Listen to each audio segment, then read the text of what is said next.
देखा देखते देखते जमीन से आकाश को चीरते हुए इतना भयानक वीर, इतना शरीर विशाल था कि ऐसे देखो तो छाती स्वर्ग तक पहुंच चुकी थी। 1000 भुजाएं, मेघ के समान श्याम वर्ण, चलते हुए 3 विशाल नेत्र, बाहर मुंह से निकली हुई विकराल दाढ़ें, अग्नि की ज्वाला के समान लाल लाल जटाएं, गले में नरमुंडों की माला और 1000 हाथों में 1000 अस्त्र धारण किए हुए। भगवान शंकर ने कहा, जाओ दक्ष, उसके यज्ञ, पार्षद, यज्ञ करता सबको नष्ट कर दो। देवादिदेव भगवान शंकर जे भी ऐसी आज्ञा दी तो उस महावीर पार्षद का नाम वीरभद्र भगवान शंकर के चरणों को स्पर्श करके परिक्रमा करके चलने को जैसे ही अगला कदम रखा मानो भूकंप आ गया। इतना विशाल का शरीर प्रसन्न चल रहा था। देवाधिदेव महादेव आदि गुरु भगवान शंकर का अपमान किया दक्ष ने। सभा हुई, उस सभा में सब महान जन पधारे, भगवान श्री हरि ने। सभा में जब कोई बड़ा सम्माननीय पद या कोई बड़ा महापुरुष पधारे तो खड़ा हो जाना चाहिए हाथ जोड़कर, ऐसी मर्यादा है। सब खड़े हो गए, देवता, अग्नि, देवराज, इंद्र और सब लोकपाल, सब। 2 नहीं खड़े हुए, भगवान महादेव और ब्रह्मा जी। ब्रह्मा जी पर दृष्टि गई तो दक्ष ने हाथ जोड़कर प्रणाम किया, क्योंकि प्रजापतियों के परमपति परमेष्ठी पद पर विराजमान।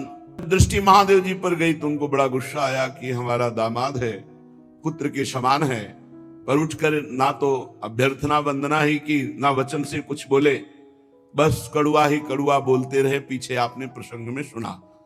जब महादेव जी ने देखा बहुत इधर उधर दोनों तरफ से शाप हो रहा है, वो भगवान शिव से बड़ा द्रोह करते थे दक्ष। यद्यपि उनकी लाडली सती जी भगवान शिव की अर्धांगिनी है, और भगवान शिव से द्रोह बढ़ता ही गया दक्ष के हृदय में। उस द्वेष को बार बार चिंतन करके नया बढ़ाता गया।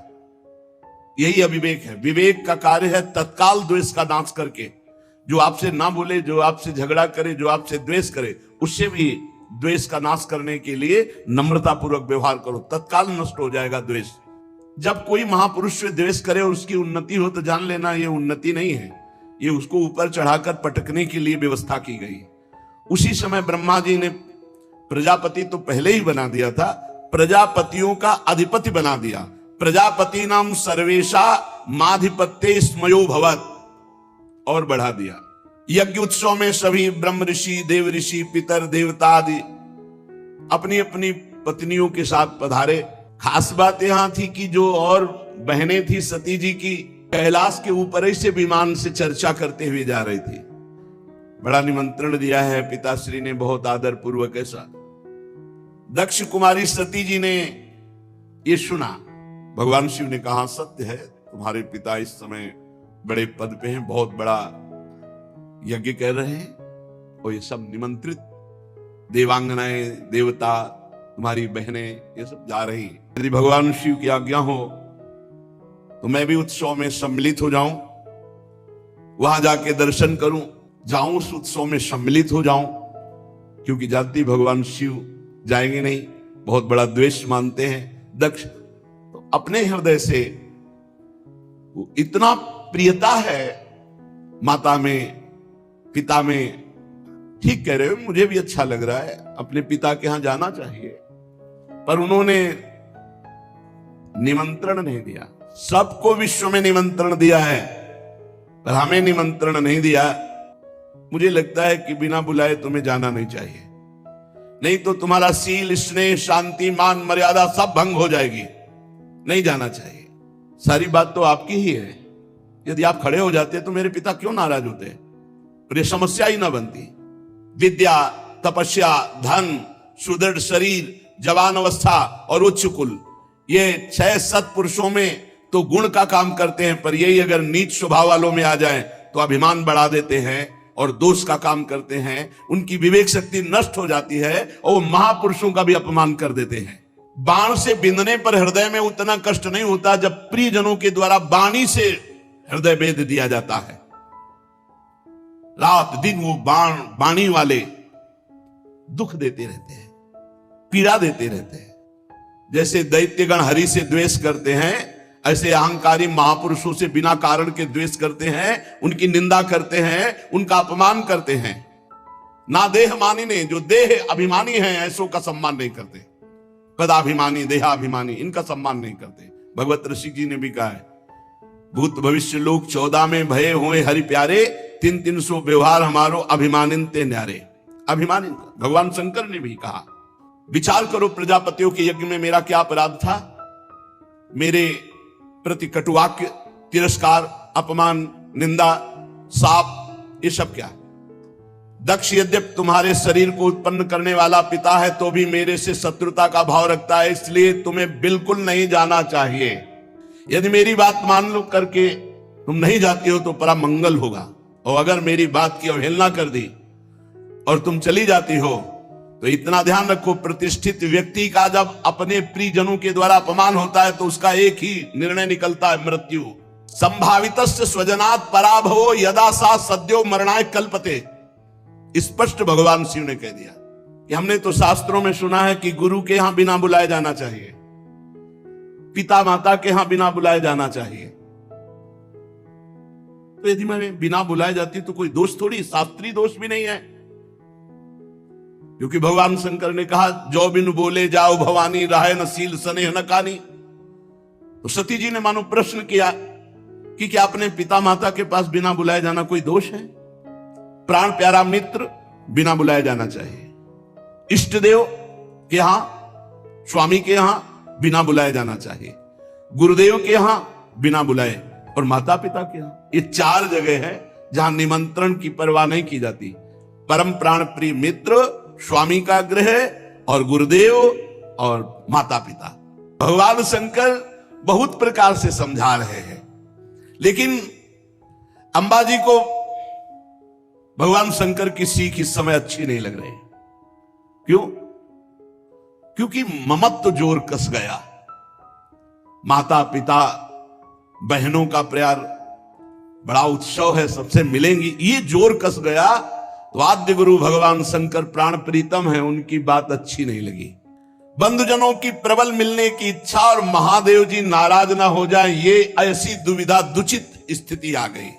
बार बार निकलना, बार बार वापस आना। आखिरी बार भगवान की शंकर की तरफ रोष दृष्टि से देखा, कांपने लगा शरीर सती जी का, और ऐसा लगा मानो भस्म कर देंगी। ततो विनिस्वस्य सती विहाय तम शोकेन रोषेण च दूयता हृदा। रुकेंगे ही नहीं तो कई हजार रुद्रगणों को आदेश किया और अपने निजी वाहन वृषभराज नंदकेश्वर को आदेश किया, जाओ तुरंत जाओ। हजारों भगवान शिव के पार्षद माताजी से विनय की कि वाहन पर विराजमान हो। अपने वाहन पर नहीं माताजी जा रही, भगवान शिव के वाहन नंदकेश्वर वृषभराज पर विराजमान हुई। मैना, पक्षी, गेंद, दर्पण, जितना सामग्री श्रृंगार की, श्वेत छत्र, चवर, माला, राजचिन्ह, दुंदुभी, शंख, बांसुरी और हजारों की संख्या में शिव पार्षद आसपास से। सती जी ने देखा कि बहनें मुस्कुरा करके मिल रही हैं, पिता तो देखते ही जल गया और भगवान शंकर का कहीं कोई भाग नहीं। बहुत क्रोध आया, मानव संपूर्ण लोगों को अंबा भस्म कर देंगी। दक्ष की तरफ देखकर कहा, कर्म मार्ग के अभ्यास में घमंडी शिव जी से द्वेष करता है। तब तक मर्यादा रहती जब तक इष्ट पर प्रहार न हो। अगर इष्ट के संबंध पर प्रहार हो तो जैसे पिताश्री कह के बात करने वाले प्रहलाद जी ने दैत्यराज कह के बात किया, ऐसे का कर्म मार्ग के अभ्यास में लगा हुआ घमंडी तू भगवान शिव से द्रोह करता है। क्या तू जानता है भगवान शंकर से बड़ा कोई सृष्टि में है? नायस्ति लोकेस्त्यतिसायनः प्रियस्तथा प्रियो देह भृताम प्रियात्मना तस्मिन् समस्तात्मनि मुक्त वैरिके रीते भवंतम कतमः प्रतीपयेत। तू जानता है जिनका न कोई प्रिय है ना अप्रिय है, सदैव अपने आत्म स्वरूप में निमग्न रहते हैं, उनसे वैर किया तूने। सर्व कारण परमेश्वर भगवान शिव से तेरे जैसा घमंडी और कौन हो सकता है जो वैर करे। जो दुष्ट मनुष्य स्वरूप इस शरीर को आत्मा मानता है और भगवान शिव से या महापुरुषों से द्रोह करता है, निंदा करता है, उसका सर्वनाश निश्चित होता है। महापुरुष नहीं करते कुछ, उनकी चेष्टा पर ध्यान भी नहीं देते, परंतु उनके चरणों की धूल उस महान अपराधी को भस्म कर देती, नष्ट कर देती है। महापुरुषों की निंदा जैसा जघन्य कार्य इन देहाभिमानी को ही शोभित होता है। शिव, ये दो अक्षर एक बार जिसकी मुख से निकल जाए तत्काल समस्त पापों का नाश करके परम पद प्रदान कर देते हैं। शिव, भगवान शंकर की आज्ञा का कोई उल्लंघन त्रिभुवन में कर सके? पवित्र कीर्ति मंगल में मेरे स्वामी शंकर से द्वेष करता है पिता तू अमंगल रूप है, तेरा सर्वनाश निश्चित है। अंबाजी बोले, अरे भगवान शिव स्मशान भूमि की चिता को लगाते हैं, नरमुंडों की माला पहनते हैं, जटा बिखेरे भूत पिशाच साथ रखते हैं, पर उनके चरणों से गिरे हुए निर्माल्य को ब्रह्मा आदि बड़े बड़े देवता मस्तक पर धारण करते हैं। निरंकुश, धर्म मर्यादा विहीन, अय दक्ष, जब मेरे स्वामी ये कहेंगे आओ दक्षायणी, तो मैं सुन नहीं पाऊंगी, क्योंकि शरीर से तेरा संबंध है और तू मेरे प्रीतम से द्रोह करता है, निंदा करता है। या तो कान में अंगुली डाल करके सभा से निकल जाए, या उसकी जबान काट दे जो अपने इष्ट की, अपने स्वामी की निंदा कर रहा हो। बकवाद करने वाली अमंगल रूप दुष्ट जिह्वा को काट डाले। दोनों इस समय मैं नहीं कर सकती, ना कान में उंगली डाल के यहां से जा सकती हूं और ना तेरी जबान काट सकती हूं, इसलिए मैं अपने प्राण तो दे सकती हूं। सती जी ने कहा, भगवान नीलकंठ शिव की निंदा करने वाले, तेरे से शरीर संबंध रखता है कि तू पिता कहलाता है इस शरीर का। तो जैसे कोई भूल से गंदी वस्तु खा ली जाए तो उसे वमन किया जाता है, ऐसे भूल से मैं तेरे यहां पुत्री हुई हूं आकर, और तू मेरे प्रीतम का द्रोही है, इसलिए मैं इस शरीर को नहीं रखूंगी, क्योंकि शरीर तेरे से संबंध रखता है। सती जी कहती, पिताजी हमारा ऐश्वर्य अव्यक्त है, आत्मज्ञानी ब्रह्मबोध संपन्न महापुरुष हमारा ऐश्वर्य जान सकते हैं, तुम्हारे जैसे देहाभिमानी नहीं। ये यज्ञशालाओं में यज्ञान से तृप्त होकर प्राण पोषण करने वाले एक कर्मठी देवता या तुम्हारे जैसे यज्ञ करता मेरे स्वामी के वैभव को नहीं जान सकते। भगवान शंकर का अपराध करने वाले अपराधी आपके इस शरीर से उत्पन्न हुए निंदनीय देह को अब एक क्षण मुझे नहीं रखना। लज्जा आती ही मुझे इस शरीर पर कि मैं दक्ष पुत्री हूं। मेरे प्राण प्रीतम शिव का अपराध करने वाले, तुझे धिक्कार, और तेरी पुत्री कहलाने वाले शरीर को धिक्कार। अगर मैं वापस जाती हूं, भगवान शिव कहेंगे आओ दाक्षायणी, दक्ष पुत्री आओ, ये मैं नहीं सुन सकती। ये मैं नहीं सुन सकती कि भगवान शिव का अपमान करने वाले शरीर से हमारा संबंध है। अंतिम समय ध्यान में यही मांगा कि बार बार मेरा जन्म हो और हर जन्म में हमारे पति जगत गुरु भगवान शंकर हो। बस भगवान शंकर के ध्यान में तन्मय होकर सब कुछ भुला दिया। यहां तक ये भूल गई कि मैं दक्ष पुत्री सती हूं, सब विस्मृत, केवल शिव। तुरंत आग लग गई, चरणों से लेकर पूरे शरीर में आग लग गई।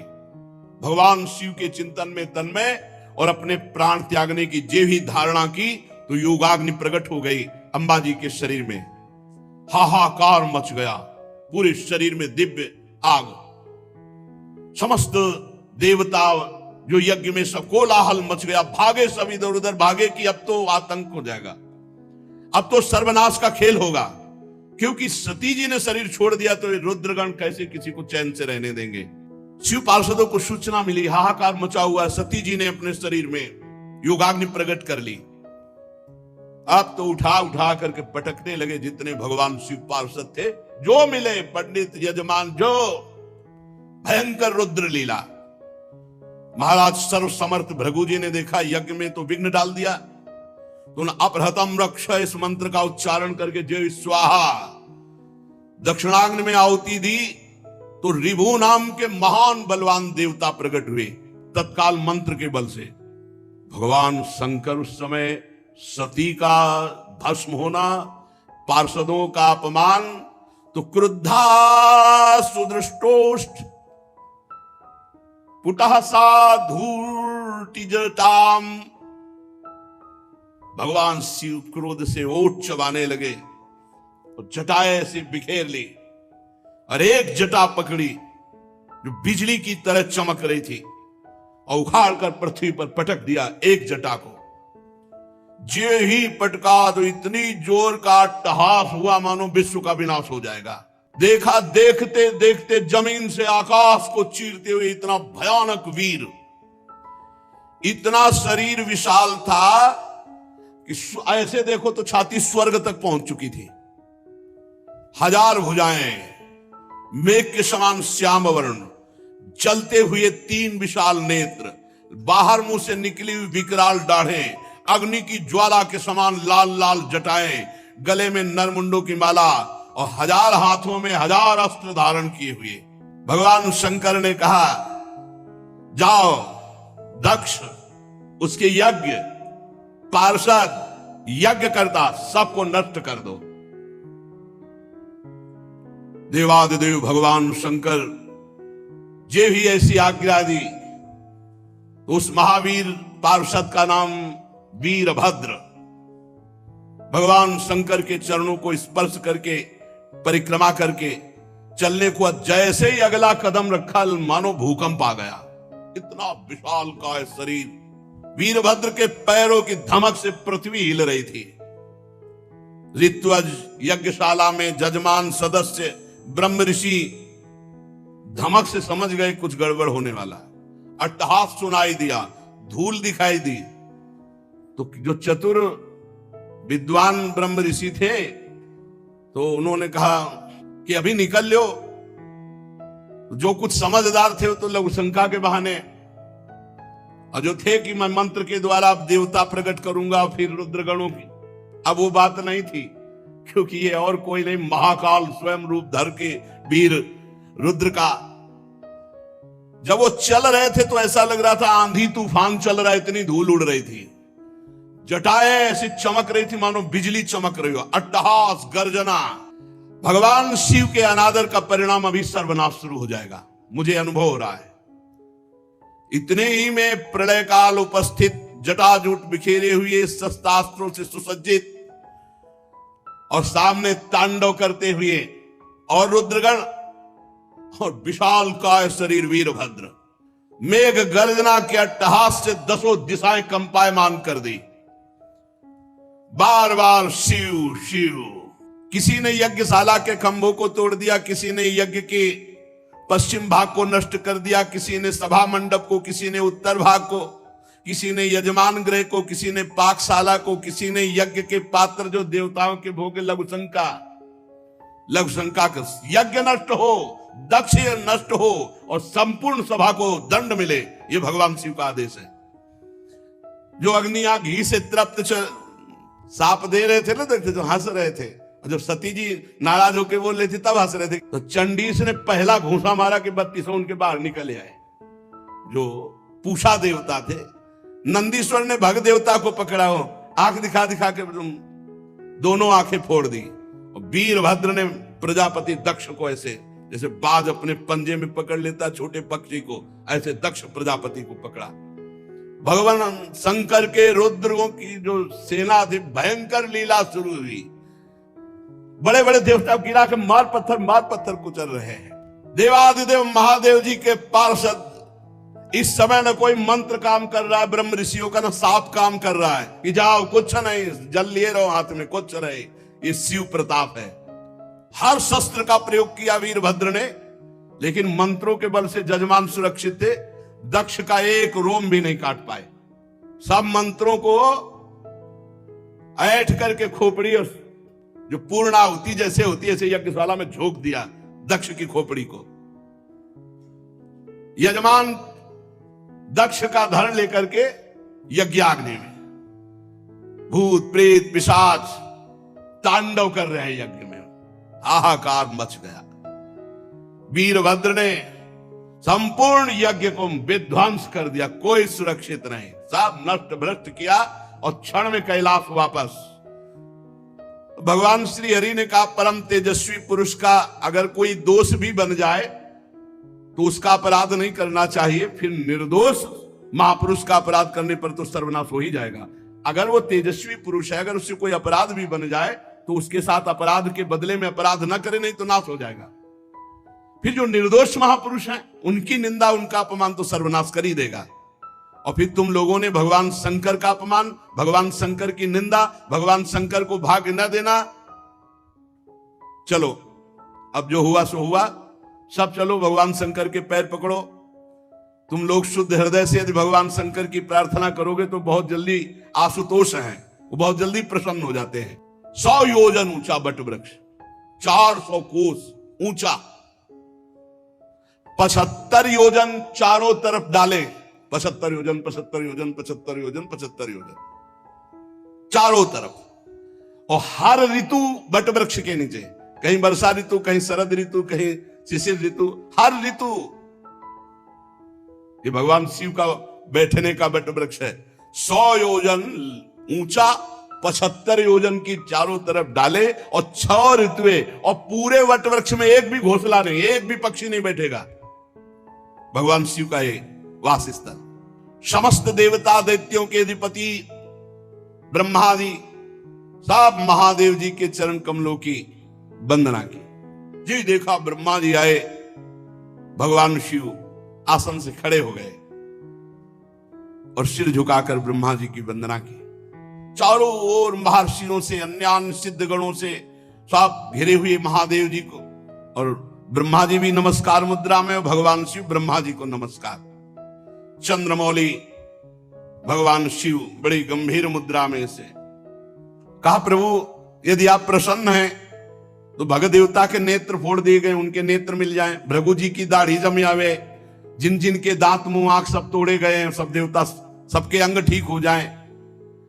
रुद्रदेव जो जहां घायल हुआ है, जो जहां मारा गया है, वो वहीं से जी जाए, उसके अंग जग जाएं। और प्रभु अब कृपा करो, जजमान भी जिंदा होना चाहिए, यज्ञ भी पूरी होनी चाहिए। महादेव जी ने कहा मैं किसी पर नाराज नहीं होता हूं। देखो भगवान शिव ने कहा मैं किसी पर नाराज नहीं होता हूं। इत्यजे नानुनीतेन भवेन परितुष्यता नागम प्रजेश बाला नाम वर्णये नानु चिंतये, क्योंकि मैं जानता हूं देव माया भी भूता नाम दंडस्तत्र धृतो मया। ये अपराधी लोग अपने कर्म के परिणाम में खुद नष्ट हो जाते हैं, मैं नाराज नहीं होता हूं।